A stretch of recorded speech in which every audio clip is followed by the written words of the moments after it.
Simone Taylor's hands trembled as she stared at the computer screen, watching numbers hemorrhage from Bennett Technologies' main server like blood from an open wound. It was 8:47 a.m. on her first day of work, and she just discovered that the company was losing $3,000 per minute due to a critical system error that no one else had noticed.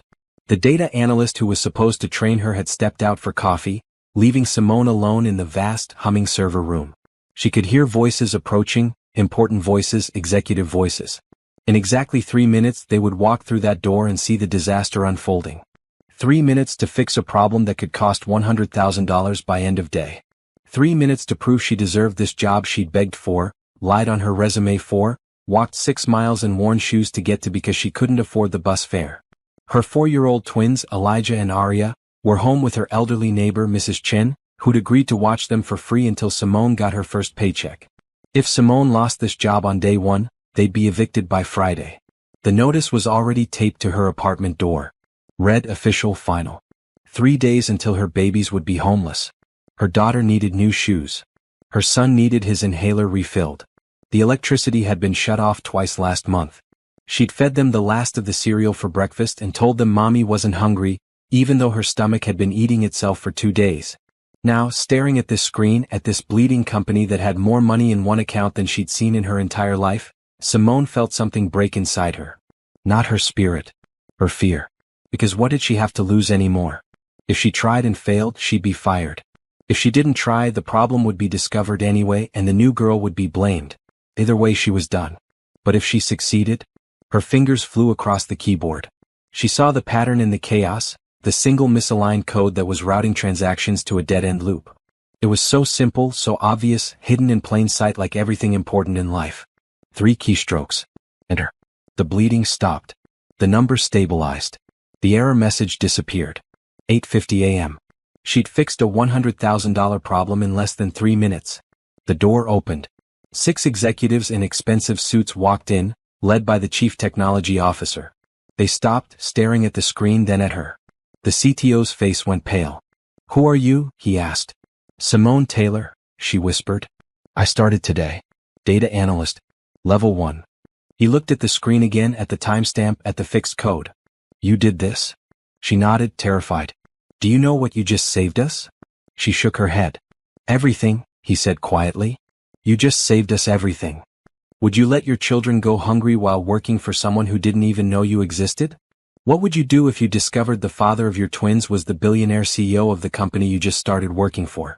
Subscribe and comment your thoughts, because Simone's story is about to get a lot more complicated. Simone had woken up at 4:30 a.m. that morning, not because she wanted to, but because her body was too anxious to sleep. The eviction notice crinkled in her purse every time she moved, a constant paper reminder of her failure. 3 days. That's all she had. 3 days to come up with $2,400 in back rent, or her twins would be sleeping in her broken-down car. She dressed in the only professional outfit she owned, a green blouse she'd found at Goodwill for $3 and black pants she'd had since community college. She looked at herself in the cracked bathroom mirror and tried to see someone hireable, someone competent, someone who deserved a chance. Instead, she saw a 26-year-old woman with circles under her eyes so dark they looked like bruises, cheekbones too sharp from skipping too many meals, and hair she'd straightened with a borrowed flat iron because she couldn't afford to maintain her natural curls properly. "Mommy, why are you up?" Aria had appeared in the doorway, clutching her worn stuffed rabbit. Her daughter's voice was small, worried. Children always knew when something was wrong. "I have to go to work early, baby." Simone knelt down, ignoring the way her empty stomach cramped. "Remember? Mommy got a new job. Will we have food today?" Elijah had joined his sister, his little face serious in a way no 4-year-olds should be. The question broke her heart. "Yes, baby. We'll have food. I promise." It was a promise she wasn't sure she could keep, but she'd made it anyway because that's what mothers did. They promised impossible things and then killed themselves trying to make them true. She'd walked 6 miles to Bennett Technologies because the bus fare was $2.50 each way, and that was $5 she needed for milk. Her feet ached in her too tight shoes by the time she reached the gleaming glass building downtown. She'd stood outside for 10 minutes, staring up at the 50-story tower, gathering courage. Bennett Technologies was one of the biggest tech companies in the state. Getting a job here, even a low-level data analyst position, was competitive. Simone had applied to 147 jobs in 3 months. This was the only callback she'd received. She suspected it was because she'd exaggerated her experience on her resume, claiming proficiency in systems she'd only read about online. But she was smart. She learned fast. She just needed one chance. The lobby was all marble and glass, so clean she was afraid to step on the floors with her scuffed shoes. Security checked her ID 3 times. The elevator ride to the 15th floor made her ears pop.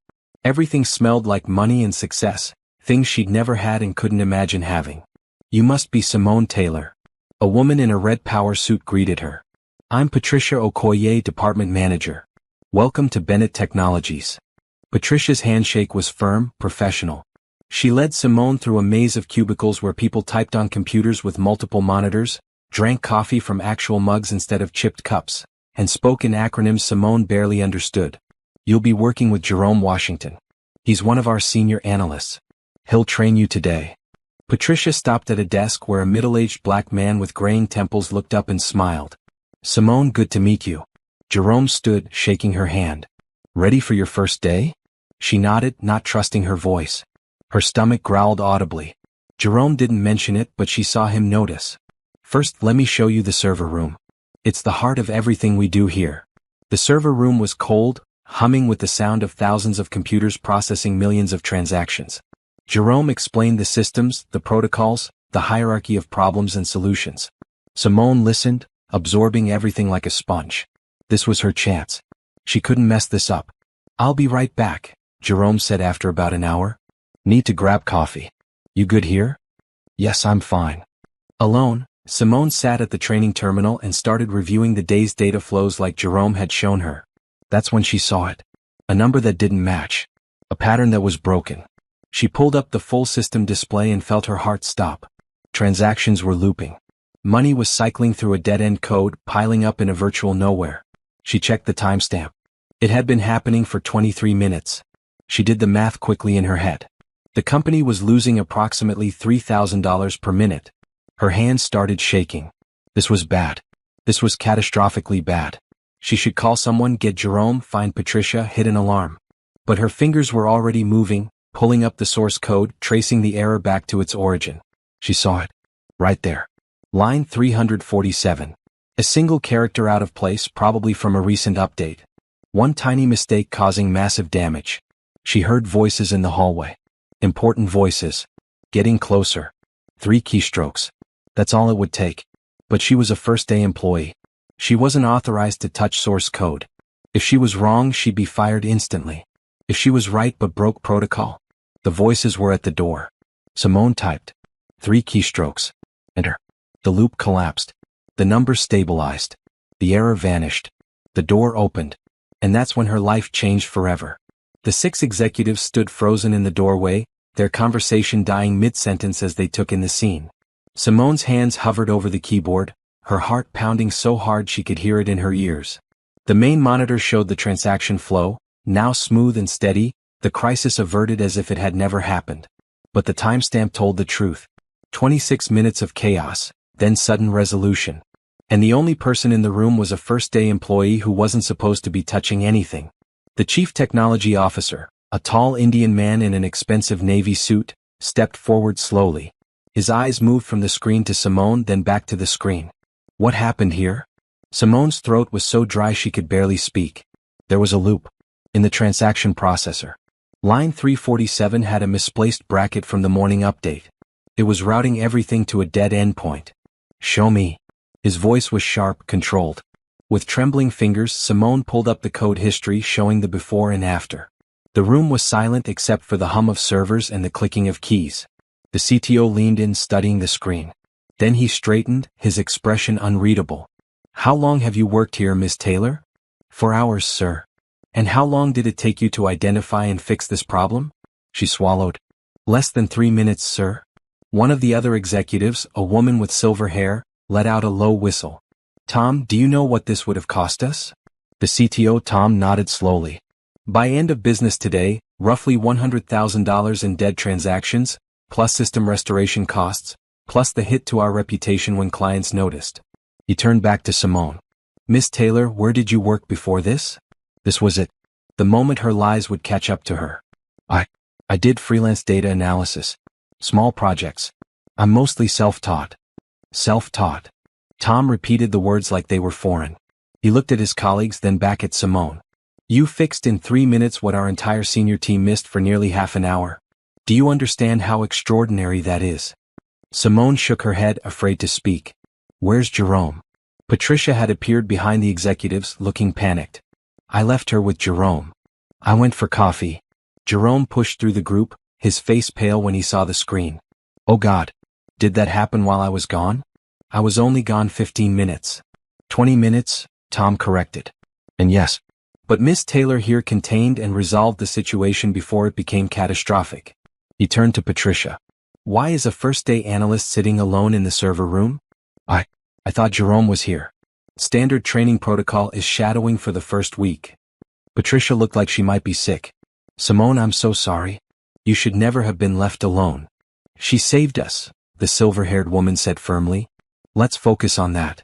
She extended her hand to Simone. I'm Rebecca Torres, Chief Operating Officer.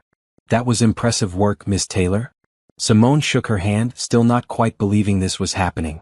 I just saw the pattern. It seemed obvious. It wasn't obvious to anyone else, Tom said. Rebecca, we need to talk about Miss Taylor's position here. She's clearly overqualified for Level 1 data analysis. Agreed. Patricia, can you arrange for Miss Taylor to meet with HR about a reassessment? Of course. Tom pulled out his phone, typing quickly. I'm sending this up the chain. Christopher needs to know we have someone this talented in the building. Simone's head was spinning. Christopher. That would be Christopher Bennett, the CEO. The man whose name was on the building. The man who lived in a different universe from people like her. For now, Tom continued, Miss Taylor, take the rest of the day to complete your onboarding paperwork and orientation. Tomorrow, report to the 20th floor. We'll find you a position that actually matches your abilities. Thank you. The words came out as a whisper. Simone wanted to say more, to explain how much this meant, how desperately she needed this, but her throat was too tight. The executives filed out, talking in low voices about system security and hiring protocols. Patricia squeezed Simone's shoulder. You did good, kid. Really good. When they were alone, Jerome let out a long breath. I'm so sorry. I should never have left you alone. But seriously, that was amazing. I've been here 8 years and I wouldn't have caught that as fast as you did. It just made sense, Simone said again. And it had. Numbers, patterns, systems. They'd always made sense to her, even when nothing else in life did. It was like seeing music in math, rhythm and code. She couldn't explain it. Well, you made quite the first impression. 20th floor. That's executive territory. You're definitely moving up. Jerome smiled. Come on, I'll walk you to HR. As they left the server room, Simone's phone buzzed in her pocket. A text from Mrs. Chin, her neighbor. Kids asking for lunch. Nothing in your fridge. I gave them soup. Don't worry. Simone's eyes burned. Mrs. Chin was 72 and living on a fixed income, and she was feeding Simone's children from her own pantry. The shame of it mixed with overwhelming gratitude. But she had a job now. A real job. And apparently a promotion already. She'd get her first paycheck in 2 weeks. She just had to make it 2 more weeks. She could do that. She'd survived worse. She had to believe she could do that. For the next 2 days, Simone threw herself into work with desperate focus. She completed all her onboarding training in record time, devouring every manual and protocol like her life depended on it. Because it did. The 20th floor loomed in her mind like a promised land, a place where the salary would be higher, where maybe she could afford both rent and food in the same month. She'd managed to negotiate a small advance on her first paycheck, $300 that she'd immediately used to pay Mrs. Chin back for the food and to buy groceries. The look of relief on her twins' faces when she'd come home with actual meals had made her cry in the bathroom where they couldn't see. On Thursday morning, Patricia called her into the office. Good news, Simone. Christopher Bennett himself wants to meet you. You're scheduled for 2 p.m. today. 20th floor, executive suite. Simone's stomach dropped. The CEO wants to meet me? Tom's report impressed him. From what I hear, Christopher makes a point of meeting promising new talent personally. Patricia smiled. This is a good thing. Trust me. But all Simone could think was that she'd have to look the billionaire CEO in the eye and maintain the lie about her qualifications. What if he asked detailed questions? What if he realized she'd exaggerated everything on her resume? She spent her lunch break in the bathroom, giving herself a pep talk in the mirror. You fixed the problem. You're good at this. You deserve to be here. The words felt hollow, but she repeated them anyway.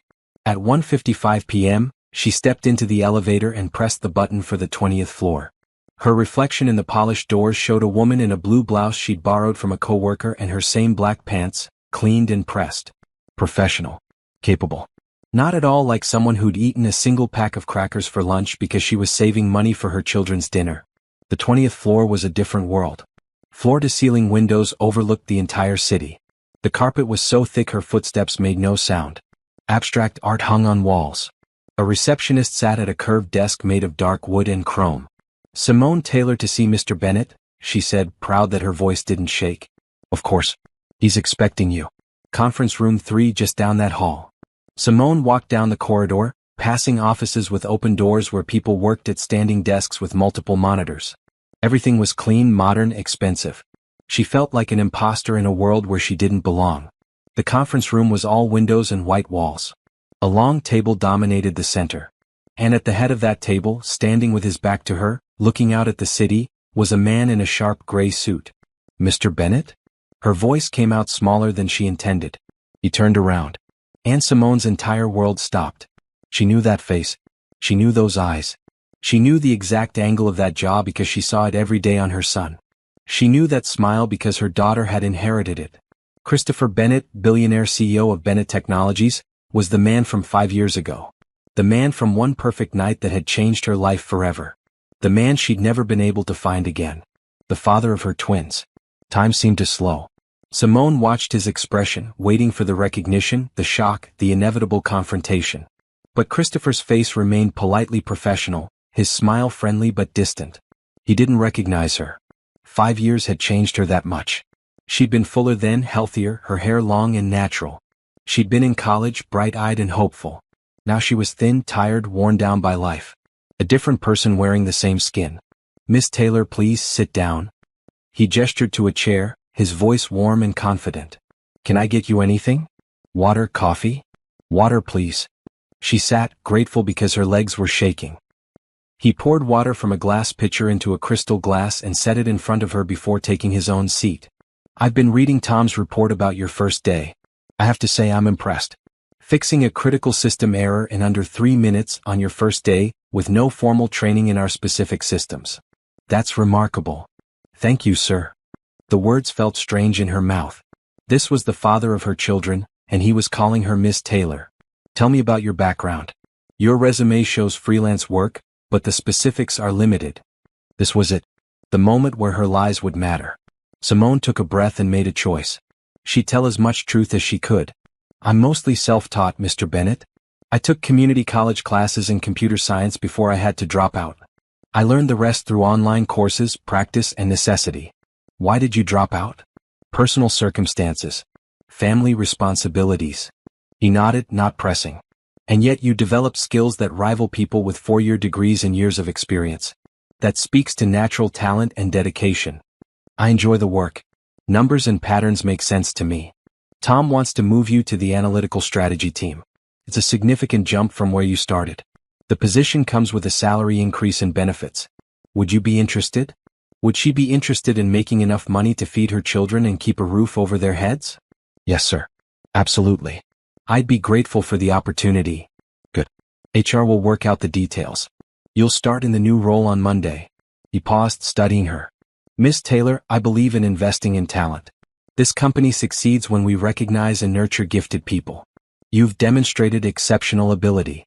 I want to make sure we support your growth here." Something in his tone made Simone's eyes burn.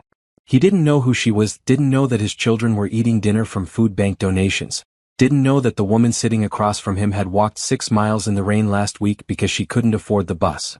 But his words, his offer, his belief, it was everything she needed to hear. "Thank you, Mr. Bennett.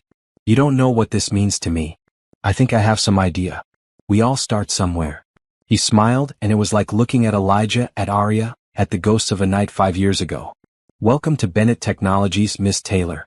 I think you're going to do remarkable things here." As Simone left the conference room, she had to stop in the bathroom to compose herself. She gripped the marble sink and stared at her reflection. Christopher Bennett didn't recognize her. That was good. That was safe. She could work here, earn money, provide for her children, and he would never have to know. But as she thought about Elijah's eyes and Aria's smile, as she remembered the eviction notice and the empty fridge and all the nights she'd lain awake wondering how to survive, she knew the truth couldn't stay buried forever. Her children deserved a father. And Christopher Bennett deserved to know he had children. But not yet. Not until she was stable. Not until she could stand on her own feet and face him as an equal, not as a desperate woman who needed saving. Soon, she promised herself. But not yet. The promotion changed everything and nothing. Simone's new salary was 3 times what she'd been making, which meant she could actually pay rent and utilities in the same month without choosing between them. She could buy groceries without calculating every penny.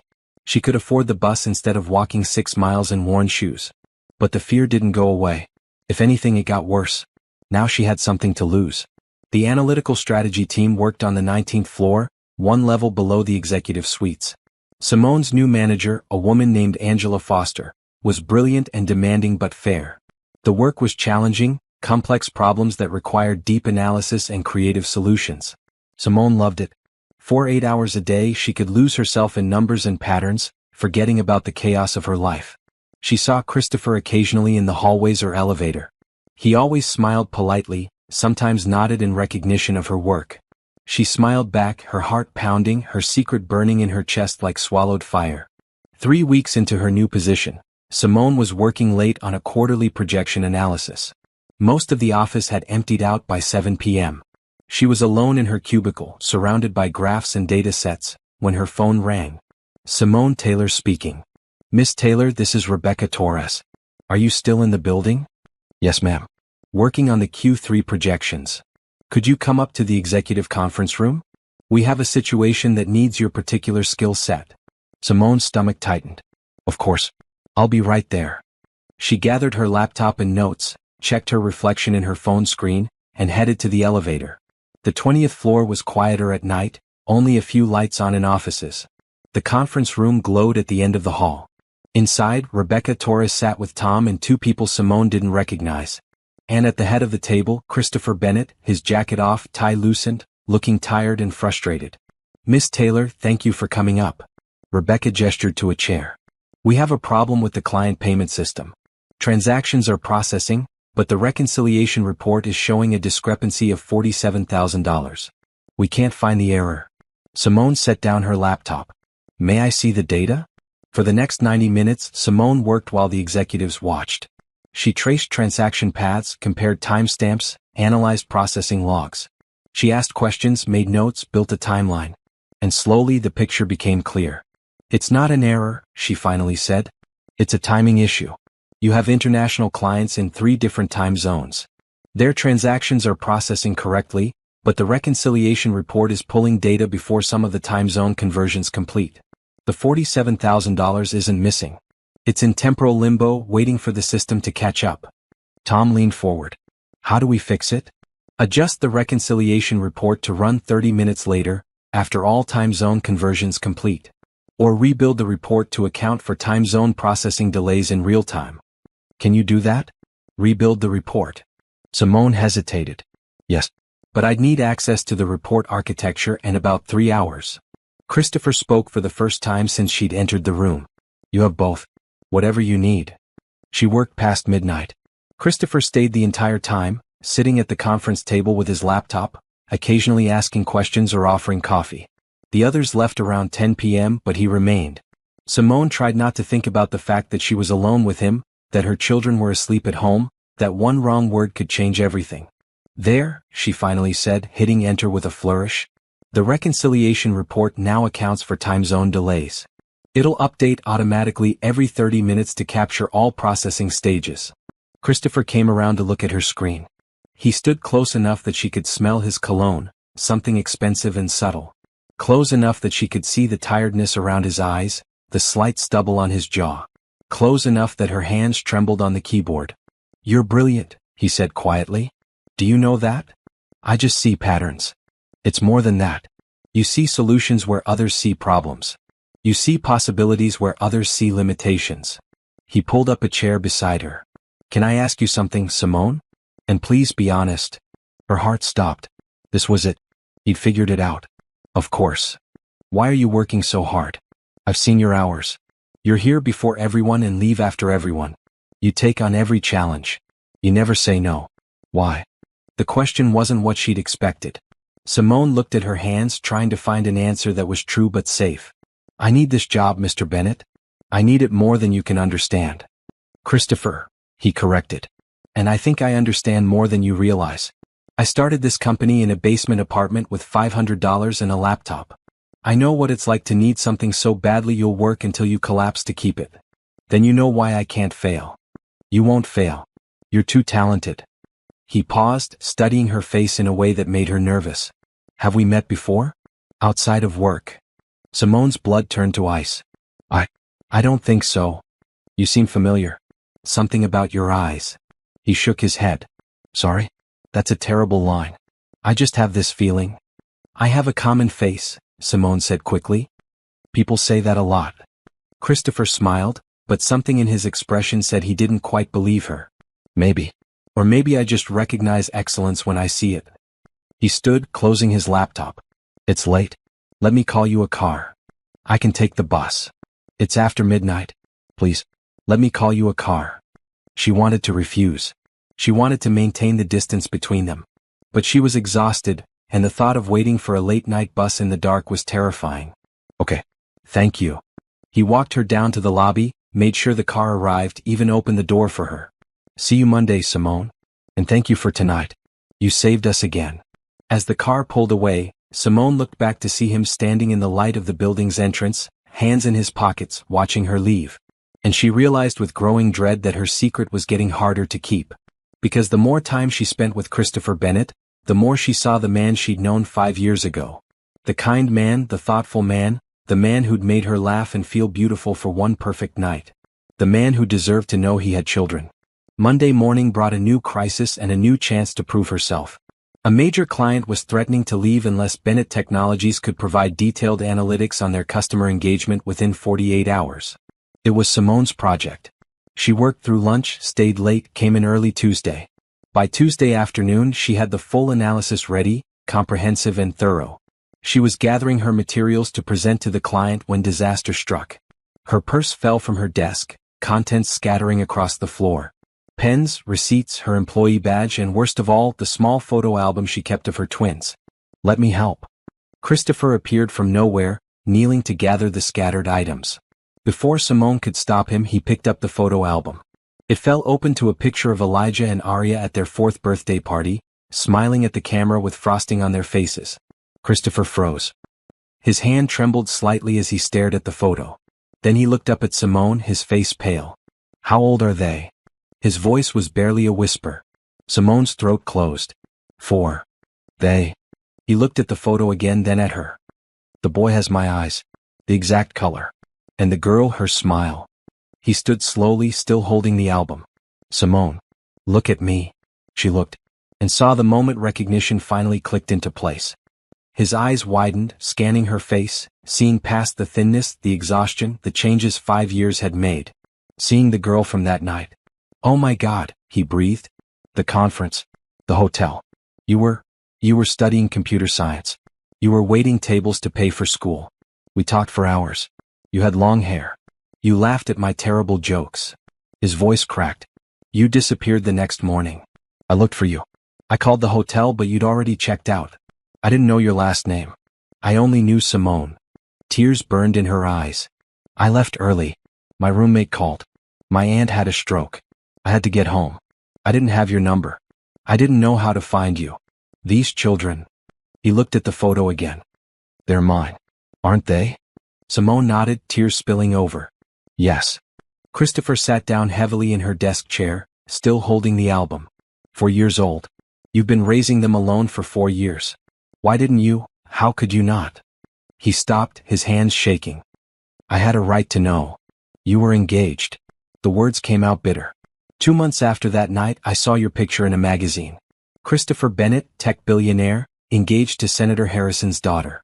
I was pregnant and scared and alone, and you were planning a wedding. That engagement ended 3 months later. We were never right for each other. My father pushed it for business connections. He looked up at her, his eyes red. You should have told me. Regardless of what was happening in my life, you should have told me. How? Simone's voice rose. How was I supposed to tell you? I didn't know your last name either. I knew Christopher works in tech, drives a nice car. I didn't know you own the company. I didn't know you were rich. I didn't know anything except that I was pregnant and alone. You knew where the conference was. You could have. I tried. The admission hurt. I went back to the hotel 6 months later. They wouldn't give me any information. Privacy policy. I searched online for Christopher Tech Company, but there are thousands of people with that name. I had no way to find you. And after a while, I stopped trying because I had 2 babies who needed me more than I needed closure. Christopher stood, pacing the small cubicle. I have children. I have a son and a daughter, and I've never met them. I've missed everything. First steps, first words, birthdays. His voice broke. What are their names?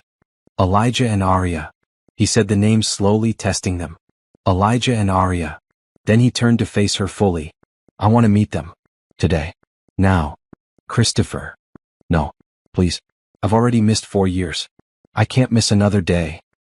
He ran his hands through his hair, and Simone saw the gesture reflected in her son, that same anxious motion when Elijah was upset. I'm not trying to take them from you. I'm not trying to disrupt your life. But they're my children and I need to meet them. Please. Simone thought about refusing. Thought about maintaining control, about protecting her children from upheaval, about keeping life simple and manageable. But when she looked at Christopher's face, at the raw pain and desperate hope there, she thought about Elijah asking where his daddy was. About Aria drawing pictures of families with fathers.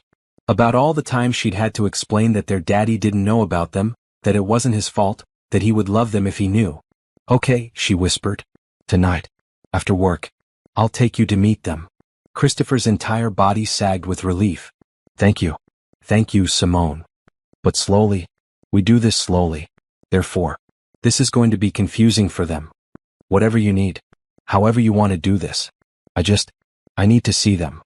That evening, Simone and Christopher drove to her apartment in his car. The contrast between his expensive vehicle and her neighborhood was stark. He didn't comment on the cracked sidewalks, the graffiti, the broken streetlights. He just helped her out of the car and followed her up 3 flights of stairs to her tiny apartment. Mrs. Chin answered Simone's knock, Elijah and Aria peeking around her legs. Mommy, Aria squealed, running forward. Elijah followed more cautiously, his eyes landing on Christopher and going wide. Babies, this is Mr. Christopher.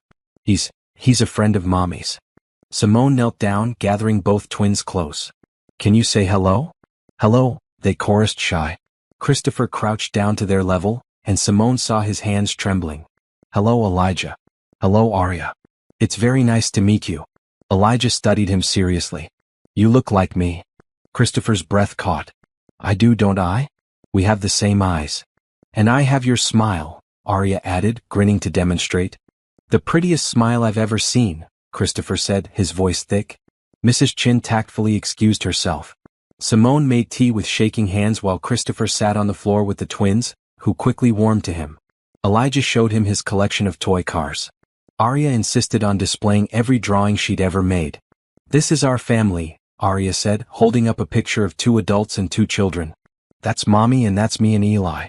And that's our daddy, but he's invisible because we never met him. Christopher's face crumpled. He looked at Simone, then back at the drawing. What if your daddy wasn't invisible anymore? What if you could meet him? Really? Aria's eyes went huge. Is he coming? He's already here, Christopher whispered. I'm your daddy, Aria. And Elijah's daddy too. The silence was deafening. Then Elijah said, Mommy, is that true? Simone nodded, tears streaming. Yes, baby. Mr. Christopher is your daddy. What happened next would stay with Simone forever. Both children launched themselves at Christopher, who caught them and held on like he'd never let go, sobbing into their hair while they patted his face and told him not to cry, that they were here now, that everything was okay. And Simone realized that no matter how complicated things got, this moment made it worth it. Her children finally had their father. And Christopher finally knew he had children. Whatever came next, they'd face it together. The revelation changed the dynamic between Simone and Christopher immediately. He insisted on staying for dinner, even though Simone's pantry was sparse and the meal was simple pasta with Jared sauce. He ate like it was the finest cuisine, asking Elijah and Aria endless questions about their favorite foods, their favorite games, their favorite everything.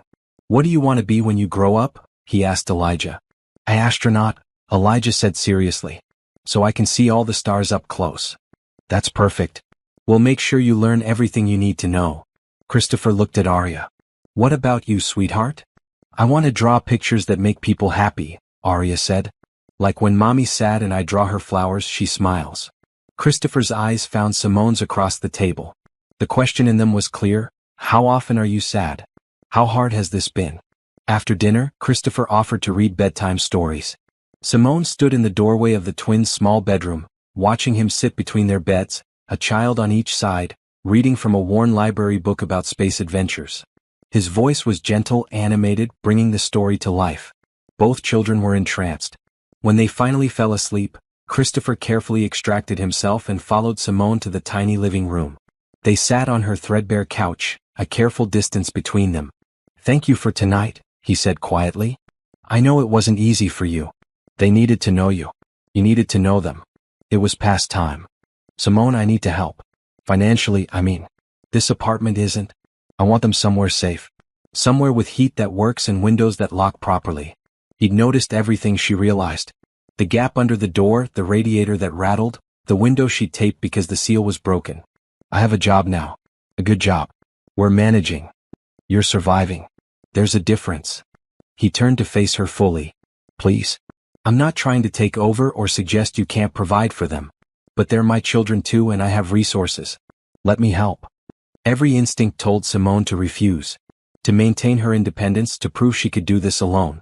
But then she thought about Elijah's inhaler prescription she'd had to skip last month because she couldn't afford it. About Arya's shoes that were 2 sizes too small. About the nights she'd gone to bed hungry so they could eat. Okay, she whispered. But I want to contribute too. I don't want to just take from you. You're not taking anything. I'm giving to my children. There's a difference. He pulled out his phone. Tomorrow we're going to find you a better apartment. Somewhere safe with good schools nearby. I'll cover the deposit and first month's rent. After that, we'll split expenses fairly based on our incomes. Christopher, that's too much. It's not enough. It'll never be enough to make up for 4 years of struggling alone. His voice was firm. And I want formal custody arrangements. Not because I don't trust you, but because I want my name on their birth certificates. I want legal recognition as their father. I want them to have my name if they want it, access to my health insurance, my benefits, everything. Simone's head was spinning. This is happening so fast. I've already lost 4 years. I don't want to lose another day. He reached out, hesitating before touching her hand. I'm not trying to overwhelm you, but I need you to understand how serious I am about this. Elijah and Arya are my children. That makes them the most important people in my life. And you? He paused. You've kept them safe and loved despite everything. I'm grateful. And I'm sorry. Sorry you had to do it alone. The apology broke something in Simone. She started crying and Christopher moved closer, pulling her into a careful embrace. She shouldn't lean into him. She shouldn't find comfort in his arms. But God, she was so tired of being strong alone. I've been terrified, she whispered against his shoulder. Every single day. Terrified I couldn't feed them, couldn't keep them safe, couldn't be enough. You were enough. You are enough. But you don't have to do it alone anymore. They stayed like that for a long time, holding each other in the quiet apartment while their children slept. And Simone let herself believe, just for a moment, that maybe everything would be okay. The next week was a whirlwind. Christopher hired a real estate agent who found them a beautiful 3-bedroom apartment in a safe neighborhood with good schools. It had a playground nearby, a working heater, windows that locked, and a kitchen that didn't smell like mold. The rent was more than Simone could afford on her own, but Christopher covered the difference without hesitation. He also insisted on buying furniture, clothes for the twins, school supplies, and all the things Simone had been unable to provide. Every time she protested, he gave her the same look. These are my children. Let me take care of them. Christopher met with lawyers to begin the process of adding his name to the birth certificates and establishing custody arrangements. He proposed shared custody, equal time, but Simone worried about disrupting the twins' routines. What if we started slowly, she suggested. You visit several times a week, they get used to you, and then we increase time gradually? Whatever works for them, Christopher agreed immediately. I'll follow your lead. You know them better than anyone. He was surprisingly good at being a father. Patient with Elijah's endless questions, creative in engaging Arya's artistic interests. He showed up every evening after work, bringing dinner or helping with homework or just playing. The twins adored him and the feeling was clearly mutual. At work they maintained professionalism. No one knew about their connection yet, and both agreed to keep it private until they figured out the full situation. But sometimes Simone would catch Christopher watching her across a meeting room, his expression soft, and she'd remember that night 5 years ago. The connection they'd felt, the possibility that had ended too soon. Was there still something between them or was she imagining it? And more importantly, did she want there to be? What would you do if you discovered your billionaire CEO was the father of your children? Would you let pride stop you from accepting help, or would you put your children first? Comment below and subscribe for the next chapter of Simone and Christopher's story. 3 months after the truth came out, life had settled into a new rhythm. The twins thrived in their new apartment, attending a preschool program where they were making friends and learning. Elijah's asthma was under control with proper medication. Arya had art supplies that let her creativity flourish. They were healthy, happy, secure. Simone's relationship with Christopher remained complicated. He was an excellent father, devoted and present. But there was something else growing between them, something neither dared acknowledge. Lingering looks, accidental touches, moments of connection that went beyond co-parenting. One Saturday, Christopher picked up the twins for a trip to the Science Museum. "Come with us," he said to Simone. "It'll be more fun with both of us." She agreed, telling herself it was for the children.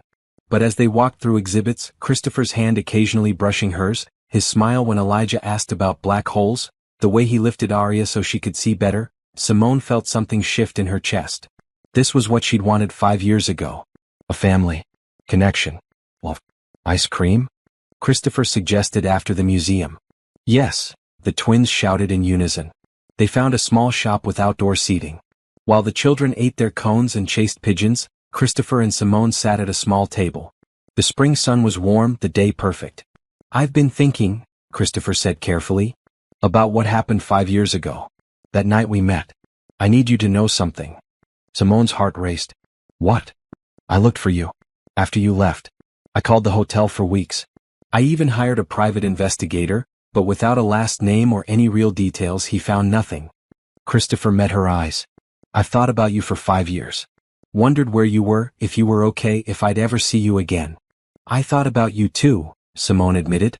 "That night it meant something. More than just." She trailed off, not sure how to finish. "More than just a one-night thing," Christopher finished. "At least it was for me. I felt a connection I've never felt with anyone else. And then you were gone and I thought I'd imagined it. You didn't imagine it." They sat in silence, watching their children play. Elijah was showing Arya how to make the pigeons scatter by running at them. Their laughter filled the air, bright and pure. "What do we do now?" Simone finally asked. "I don't know. We're parents together. We work together. Starting a romantic relationship on top of that." Christopher shook his head. "It could complicate everything." "It could," Simone agreed. But her heart was saying something different. "But I can't stop thinking about you," Christopher admitted. "When I'm at work, I look for you. When I'm home, I wonder what you're doing. When I'm with the twins, I imagine what it would be like if we were a complete family. Not just co-parents, but..." "Together," Simone whispered. "Together." Arya ran over, her face sticky with ice cream. "Daddy, pick me up." Christopher lifted her easily and she wrapped her arms around his neck. "I love you, Daddy." "I love you too, sweetheart." His voice was thick with emotion. Then he looked at Simone over Arya's head. "I love all of you." The words hung in the air, loaded with meaning. Simone's breath caught. Christopher was telling her without saying it directly. He loved her. He wanted more than co-parenting. "I love you too," Arya said again, oblivious to the tension. Then she looked at Simone. "Can we be a real family?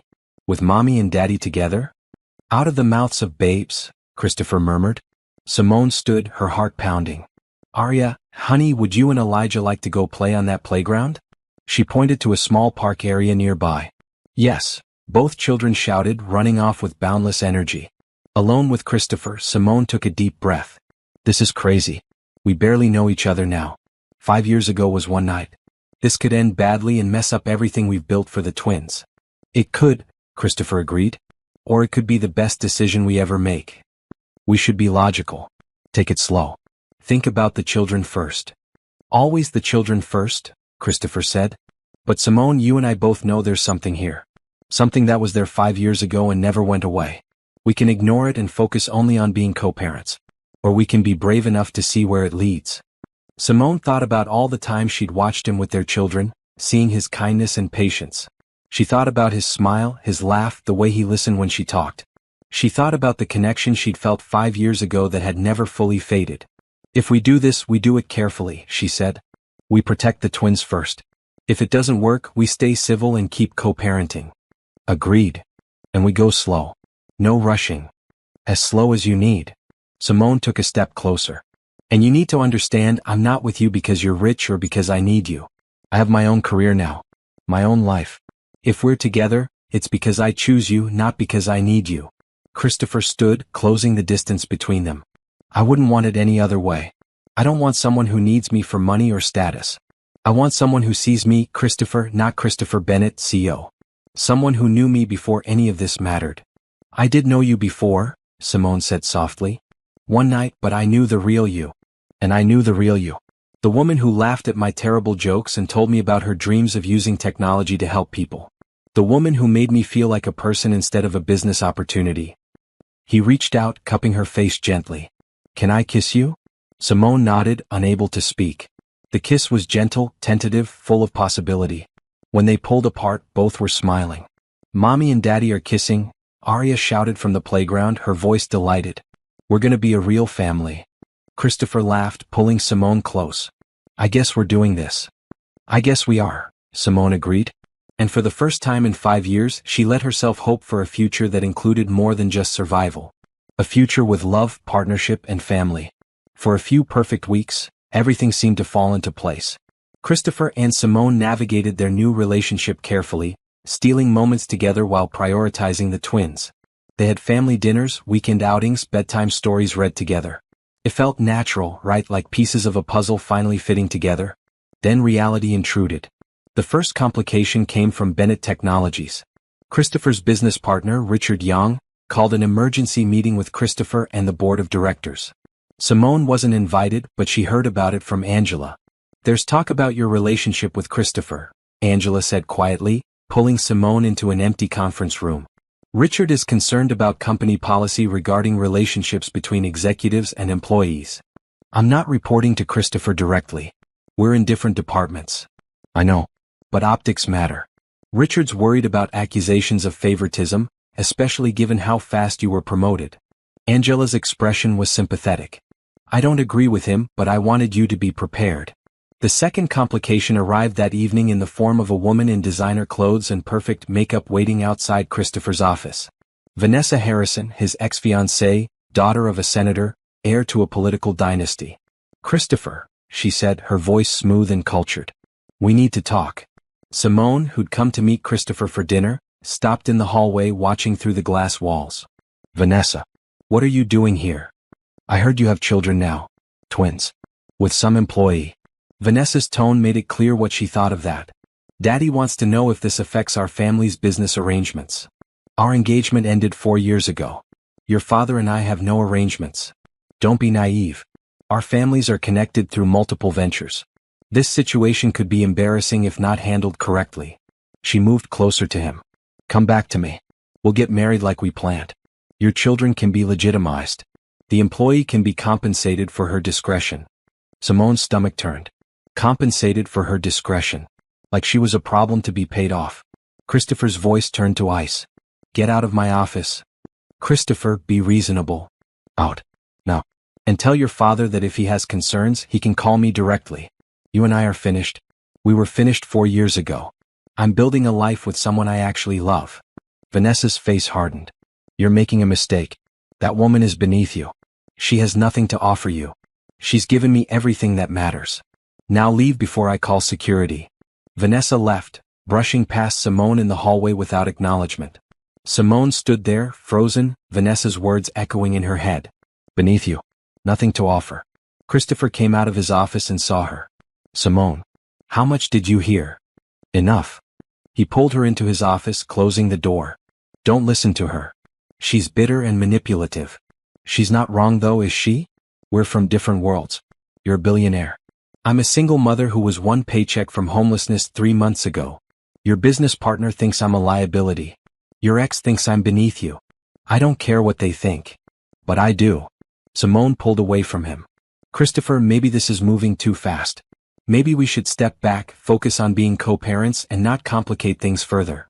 Is that what you want? To step back. I want to protect my children. And right now, your life is getting complicated because of me. What if this affects your company? What if your board forces you to choose? I'll choose you. Every time. That's not fair to you. You built this company from nothing. I won't be the reason you lose it. Christopher took her hands, his grip firm. Listen to me. Bennett Technologies is important. But it's not more important than you and our children. If Richard or the board has problems, we'll address them. If Vanessa spreads rumors, we'll deal with it. We'll face these complications together. What if there are more complications? What if it gets worse? Then we'll handle those too. He pulled her close. I'm not running away from this. From us. Are you? Simone wanted to say no. But the fear was creeping back, the old familiar terror of having something good and knowing it could be taken away. I don't know. The next morning, Richard Young requested a meeting with both Christopher and Simone. They sat in a sleek conference room while he paced, his expression troubled. I'm not trying to interfere in your personal life, he began. But we have a problem. 2 board members have expressed concerns about potential conflicts of interest. Simone, your promotion happened very quickly. People are questioning whether it was merit-based or influenced by your personal relationship. The promotion happened before anyone knew about our relationship, Christopher said sharply. Simone earned that position through exceptional work. I know that. You know that. But perception matters. We need to address this before it becomes a larger issue. Simone spoke up. What are you suggesting? Richard hesitated.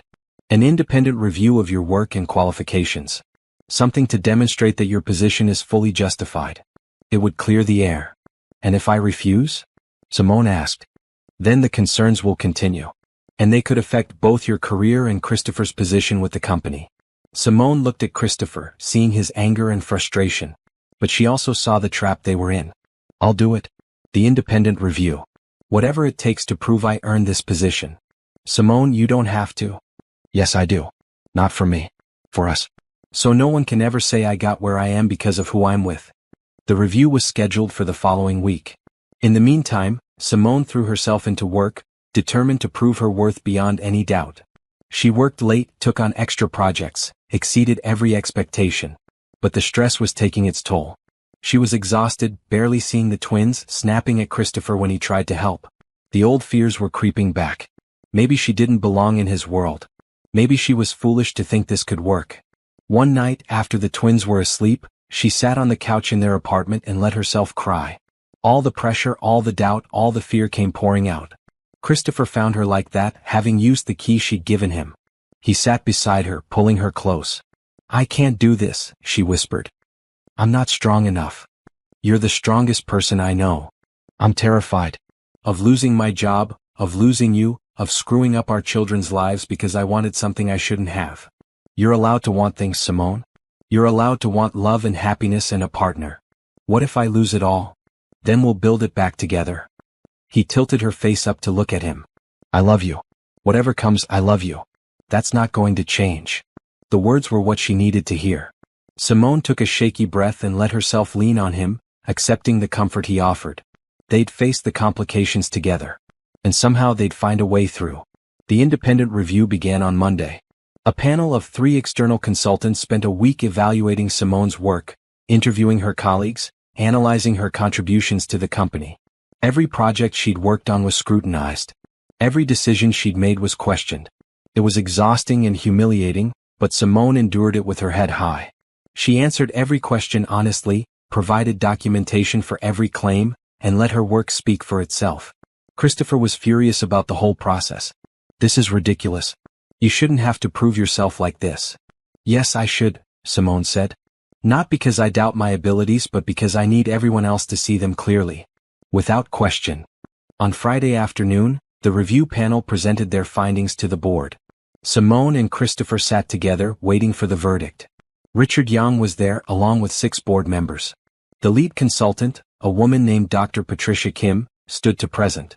We've completed our comprehensive review of Ms. Taylor's work at Bennett Technologies. We examined 23 projects she's contributed to, interviewed 38 colleagues, and analyzed her performance metrics against industry standards. Simone held her breath. Our conclusion is unequivocal. Miss Taylor is not only qualified for her current position but appears to be overqualified. Her problem-solving abilities are exceptional, her analytical skills are superior, and her contributions have saved the company an estimated $3.2 million in the past 3 months alone. Relief flooded through Simone. Christopher squeezed her hand under the table. Furthermore, Dr. Kim continued, we found no evidence of favoritism or inappropriate influence in her hiring or promotion. Her advancement was merit-based and justified. In our professional opinion, Bennett Technologies is fortunate to have her, and any concerns about conflicts of interest are unfounded. One of the board members, an older man named Gerald, spoke up. What about the relationship with Mr. Bennett? That's still a potential problem. Only if you make it one, Dr. Kim said bluntly. Miss Taylor and Mr. Bennett are in different departments with no direct reporting relationship. They're both professionals who happen to also share children.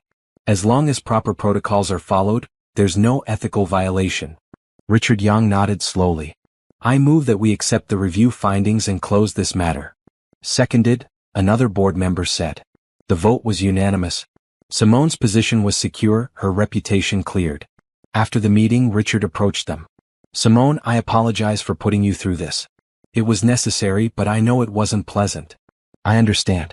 You were protecting the company. And I hope we can move forward productively. He shook her hand, then Christopher's. Congratulations to both of you. Walking out of the building that evening, Simone felt lighter than she had in weeks. But there was still one more complication to address. Vanessa Harrison hadn't given up. She'd been spreading rumors through her social circle, planting doubts about Simone's motives and character. Christopher learned about it from a mutual friend who called to warn him. She's telling people you're being manipulated, the friend said.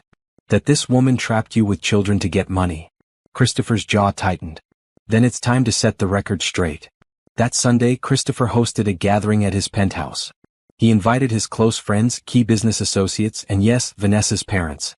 Simone was nervous, but she wore a beautiful maroon dress Christopher had bought her and held her head high. Christopher stood in the middle of his living room and addressed everyone. Thank you all for coming. I wanted to introduce you properly to someone very important to me. He held out his hand to Simone, who took it and stood beside him. This is Simone Taylor. She's brilliant, kind, and the mother of my children.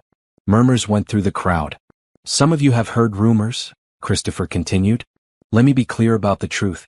5 years ago, Simone and I met and shared a brief but meaningful connection. We lost touch through circumstances neither of us could control.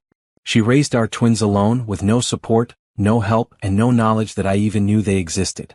When we reconnected, it was by chance, not design. She didn't seek me out. She didn't trap me. She's been nothing but honest and honorable.